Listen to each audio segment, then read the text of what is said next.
Hello again. I dare say that viewers will recall that I published a video here yesterday morning entitled Israel Invades Lebanon and Hopes for War with Iran. Lo and behold, less than 12 hours later, Israel was indeed at war with Iran.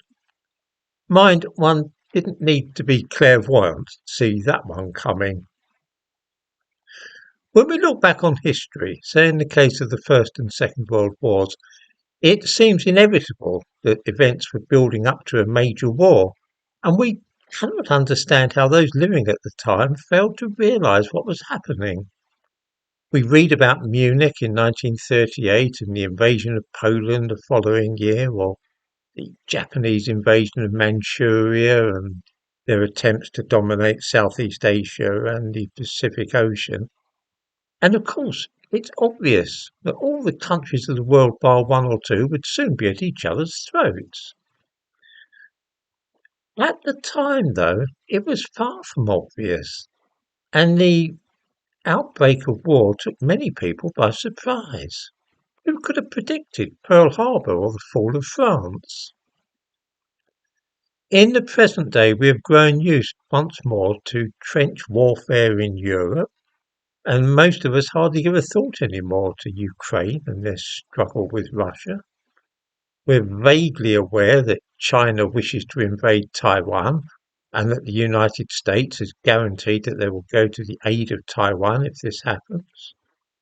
All the pieces are in place, just as they were in 1914 and 1939, for the major powers to be drawn into a worldwide conflict, and yet we hope against hope that this will not happen. This time it looks as though matters are approaching a tipping point where many countries will be dragged into the confrontation now taking place in the Middle East. Even if we do not take sides, we still rely upon supplies of oil from the region, and these are likely to be at hazard if the fighting spreads. Despite Britain's quest for net zero, we still need oil and gas and coal. Since we've stopped extracting these for ourselves, we buy them from other countries, and if there is a major war, then we shall not be able to get them. You see, almost half our electricity is produced by burning things like gas and wood, which we import. If those trade routes are disrupted by war, then we shall soon have power cuts and blackouts here. It's at times like this that we see the folly of stopping extracting oil, coal and gas from our own territory and relying on ships to bring it to us from abroad. The reason that Israel has pushed Iran into attacking is simple enough. There have been missiles fired from Lebanon, for example, into northern Israel for 47 years to my certain knowledge. For most of 1977 I was living at a place called Betzera, just south of the Kinneret and within sight of the Golan.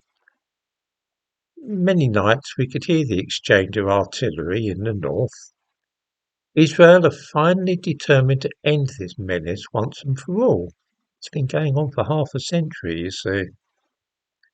They also intend to destroy the Iranian uranium processing plants and so on, if necessary, by using nuclear weapons themselves.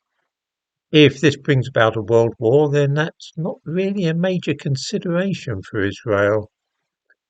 There is a saying, Shenit Metzada Letipol, Metzada shall not fall again. When the siege of Metzada by the Romans ended, the surviving Jewish defenders killed themselves. But it's not going to happen again. Even if other parts of the world are brought to ruin and turned into a smoking wilderness, Israel will still stand. I am guessing that we are now entering a time when many old scores will be settled, not just in the Middle East, but across the world. I think personally that we are entering a world war, and the prospect is not a pleasant one to me. I cannot, however, see that we are likely to escape this awful situation.